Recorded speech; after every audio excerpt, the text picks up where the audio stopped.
दीवान की मृत्यु क्यों? किसी जमाने में अंग देश में यशकेतु नाम का राजा था।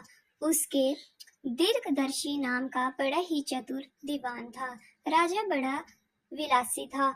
राजा का सारा बोझ दीवान पर डालकर वह भोग में पड़ गया। दीवान को बहुत दुख हुआ।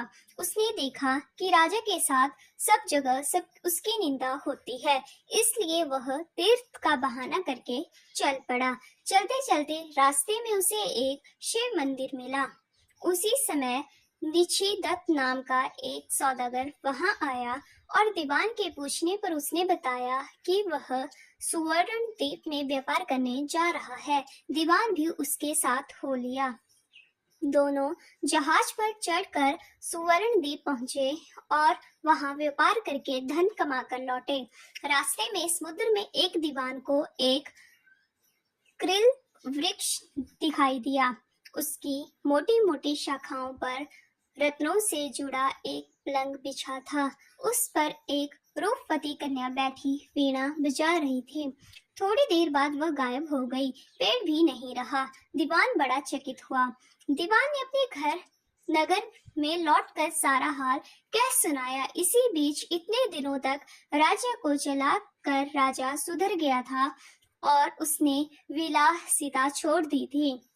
दीवान की कहानी सुनकर राजा उस सुंदरी को पाने के लिए बेचैन हो उठा और राजा का सारा काम दीवान पर सौंपकर तपस्वी का भेष बनाकर वहीं पहुंचा।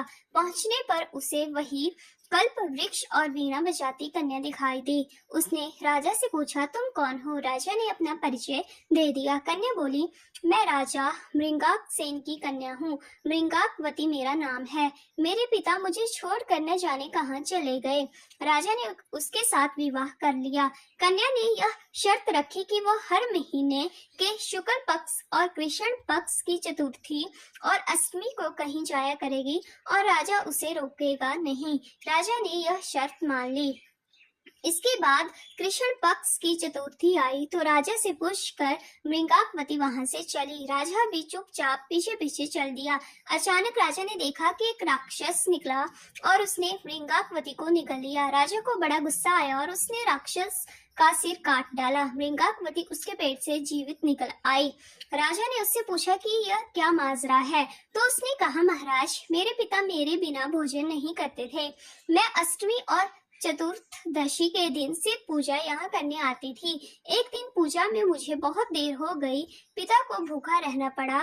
देर से जब मैं घर लौटी तो उन्होंने गुस्से में मुझे शाप दे दिया कि अष्टमी और चतुर्थदशी के दिन जब मैं पूजन के लिए आया करूंगी तो एक राक्षस मुझे निगल जाया करेगा और मैं उसका पेट चीरकर निकला करूंगी। जब मैंने उनसे साप छुड़ाने के लिए बहुत अनुनय की तो वह बोले, जब अंग देश का राजा तेरा पति बनेगा और तुझे राक्षस से निकली जाते देखेगा तो वह राक्षस को मार देगा, तब तेरे शाप का अंत होगा। इसके बाद राजा उसे लेकर नगर में आया। दीवान ने यह देखा तो उसका हृदय फट गया और वह मर गया।